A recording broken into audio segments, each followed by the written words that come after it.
Hello YouTube and welcome back to a mini restoration with me, Mini Tom. So, it's been a long time since I've updated anything. There's been a lot of stuff going on. Before I get to any of that, I just want to shout out a lady called Melanie and her daughter. So you may have seen on my last video I put a picture of a rock with mini restoration and Mini Tom on it and what have you. So it's part of a thing that we do up in Eden. There's a place going on all the country I think. But you basically paint a rock, you go and hide it in a park. Kid finds it and then hides it somewhere else, and they put it on Facebook, and it's just nice for kids. So my two were painting rocks, and even we got involved. That's why I did that one. We hid them round, and I put on the back of it, if someone finds it, you know, find Mini Tom on YouTube and I'll shout you out. So Melanie and your daughter, well done finding it. I hope you've re-hidden it. So as a timeline of events, what's been happening since my last video, which was the Renault Clio pre-MOT I think. The car that I did failed the MOT. It failed on engine check light, I think it was headlight adjustment, and central brake light wasn't working. Was when I tested it, but it wasn't obviously working on the MOT, which was like a week after. But the engine management light did fail on that, so if you have got that light on your car, it may fail. So I did that. I've also done another pre-MOT on my mate's 106, Peugeot 106. Didn't do too bad. It did pass eventually. I think he had to have headlight adjustment again, and there was a CV boot on the inside and the other gearbox, which had actually come away. All it was, someone in the plastic cable tied it on, so we just put a proper metal clip on it and re-greased it and what have you. I've also done the spring on the Renault Clio, which I pointed out would fail. It was a straightforward job, apart from I'd lost the rubber sort of pad at the bottom, so it took me a while to find it. What else have we been doing? Did a bit of welding to my dad's van. Welded some holes up from some screw holes that had been put through for the ply lining. And also sister-in-law's Volkswagen Beetle 2013 plate. EGR failure. Let me tell you, the EGR valve on a modern-ish Volkswagen, Audi, Seat, whatever you want to call them, VAG, 2-litre TDI, it's right at the back of the engine. It's water-cooled EGR as well, so you've got to break into a cooling system. You've got to take turbo feed and return pipes off for the oil. You've got to take a lot of stuff out the way to get to it, even like the whole airbox. You literally sat inside the bonnet trying to get stuff. I'll show you the parts. I've got it here, 1 second.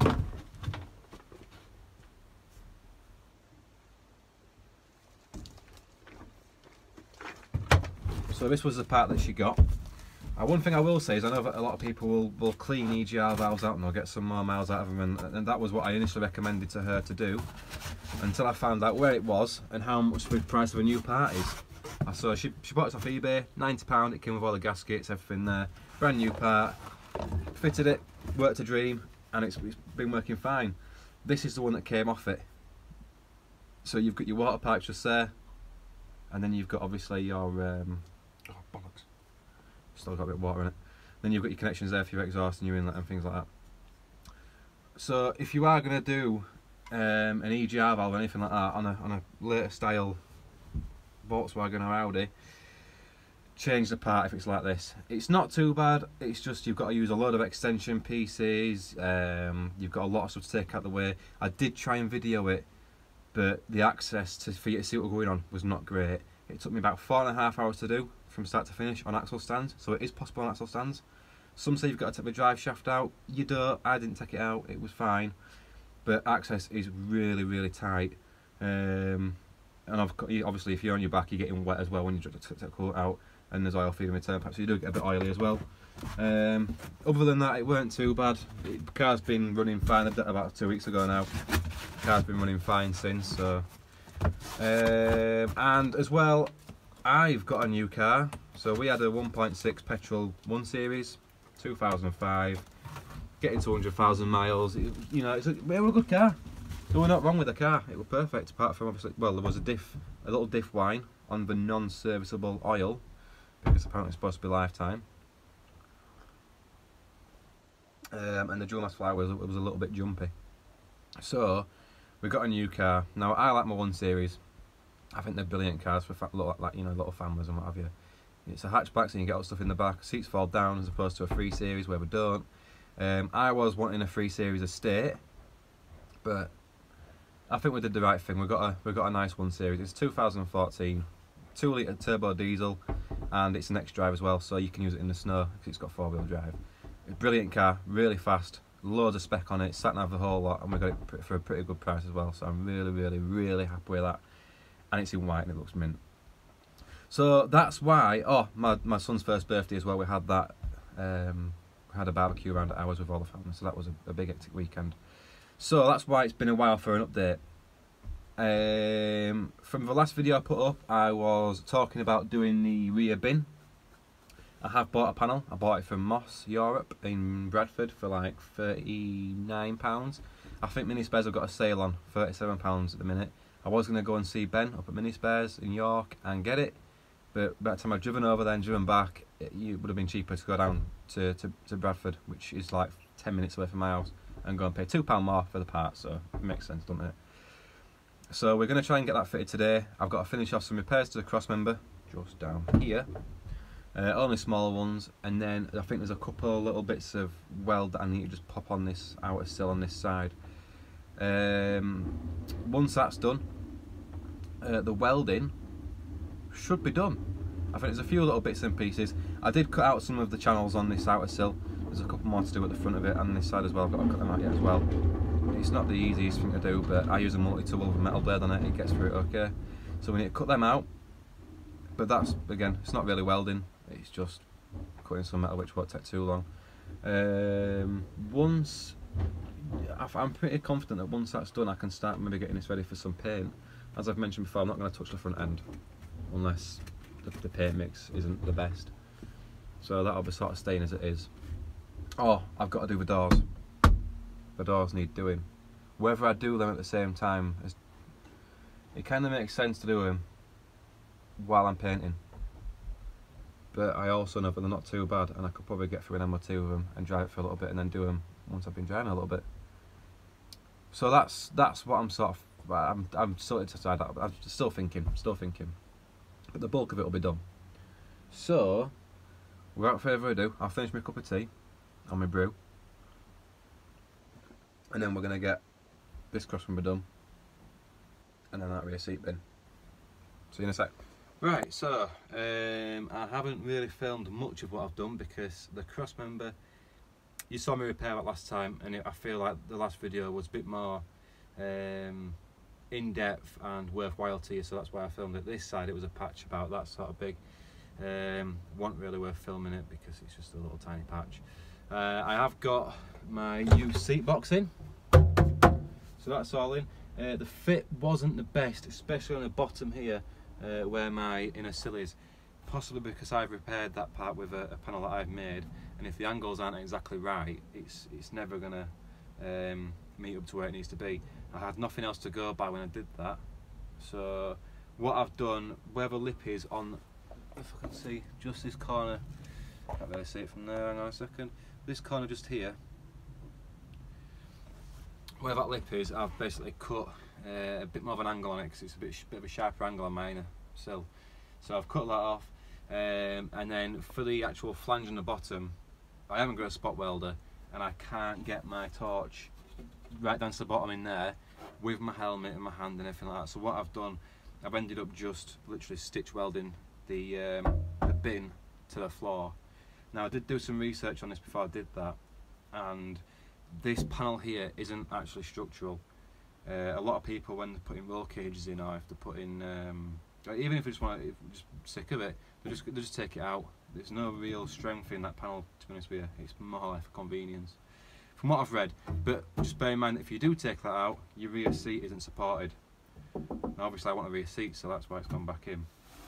So I've stitched it along the bottom. It's got some quite good, you know, sort of 2-3 inch stitches every sort of 2 or 3 inch. So it's probably stronger than I could plug weld it, basically. Just with getting there, I can't get into plug weld it, so I felt like that was a stronger bet. Where I can plug weld it, it's plug welded, so down the door jambs on the bottom part, and then where the seat mounts to it, that's plug welded, and onto the rear wheel arch, that's also plug welded as well. So it is nice and strong, it's not going anywhere. Like I said, the fit for me wasn't the best. More probably down to my repairs on the inner sill rather than the actual panel itself, because it is a heritage panel, so you would have thought it would fit quite good. It did fit good on the back, on the bottom, but it was just that angle there. Maybe my angles were a bit off. So all I've got to do now is have a look at the outer sill on that side. I think there were just a couple of little plugs that I need to find and weld up, and then once that's done, the actual the welding, apart from the doors, the welding is pretty much done on the Mini. Now, like I've said to you in previous videos and when I first started doing this, my main goal is to repair the whole floor. It's to get a full new floor in this at some point, but I cannot afford £600 for a new floor, as much as I'd love to. I know that Magnum are bringing, well, hoping to bring one out, whether it's out or not I don't know. Magnum are bringing out a full floor as well, that might be a bit cheaper, and something that we can do in the future. But for now, I want to get the car strong, I want to get it rust free, and then I want to enjoy it. And then, you know, once I start getting to a stage where I can think I'll get a new flooring, that's when we can start going around and getting all these patches out, and you know, it'll look nice underneath. I'm not too fussed with looking that nice underneath at the minute, as long as it's strong, but once it's all sort of, you know, once I've had my enjoyment out of it for a little bit, then we can take it off the road again and we'll do all that with a full new floor. So I don't really know what else I can show you. I'm going to have a look at them plug welds. I'm going to try and get some bits and pieces done. Oh, what I did do as well on the rear bin before I put it in, I'll try and show you. I actually, if I can show you, 1 second, painted it all silver. And that was done for the pure fact that once that's in, you ain't going to get to that with a spray painting gun, or even a rattle can for that matter, because obviously you're trying to spray upside down. So the inside's all painted silver, so that'll look nice. The outside I'm leaving for now. That'll be done when I do the interior with an actual spray gun and what have you. And I've just seen, actually, I haven't welded that back onto the rear wheel arch where I sprayed that panel, so I'm just gonna put some holes in that, and I might just even stitch weld it to be honest with you, just across there. I'll see you in a sec. Right, so we've got that sort of seat back to wheel arch welded on. That's all primed up. That is pretty much it for the welding. I had a look at that sill. There's not really much to do with a couple of plug welds, so I'll sort that out off camera. Apart from the doors, the welding I think is done, so I'm dead happy. So much so that I've started it up. So it did take a bit of getting going. I had to jump it off the van. And yeah, it needs a tune, does this car, because to get it going you've got to really blip the throttle and choke together. It's a really funny thing to get started, but once it's going, it is going. It's idling nicely. It's idling around just under 1,000 revs, so I know that the idle speed is okay. It's just the mixture settings are 100%. And as well, the choke needs a bit of work. I've got a new cable in, but it's not the best. It just sort of jams every now and again. It's a brand new choke as well, so I'll have to have a look at that. I don't think it's a mechanism on the actual carb itself. I think it's more the cable. So yeah, I've got it going a little bit. Just gonna leave it for like 5 or 10 minutes, so just to sort of charge that battery up a little bit, because it was flat. I don't want to piss the neighbours off either by running it for too long, so it'll be a short little one. I'm not going to rev it or anything like that. So next video, the sort of things that I need to get sorted out now, I'm going to have a think about the doors. Whether we do them or not, I don't know yet, but definitely I'm going to start filling up the parts of the car that need filling. So it's going to be the back panel where the lights are, and then the lower rear quarters. Other things like, you know, the cross member repair that I've done, not the best. It's not the best, but I want carpet over it. I don't like seeing the cross member. I want to carpet over it, so that's why I'm not overly fussed about the welds too much. So if I carpet over that, you won't see that. So really, there's not much filler work to do. Once that's done, and there's a couple of little dings as well that I need to sort of not pinholes, but little sort of dents around the car. So once I fill the lem up, it's time to get it painted. Now what I may do is try and get it trailered to the mother-in-law's house and paint it in her garage, because she has got well, it's about the same size, but there's not as much junk in there, it's empty, so I can paint it in there. It'd be a bit easier. Either that, or I may take it for an MOT, get it an MOT on it, and then we'll drive it down there and paint it. Still got to think about that one yet. Either way, it's still a bit off. You know, I've still got to do the filling. I'll do the filling stuff here.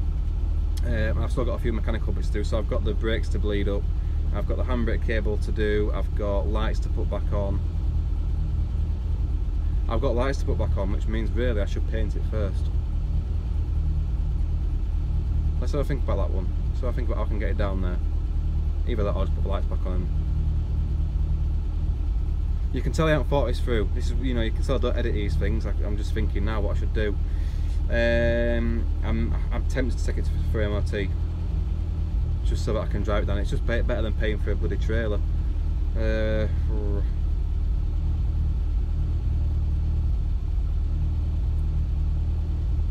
I'll have a think about it.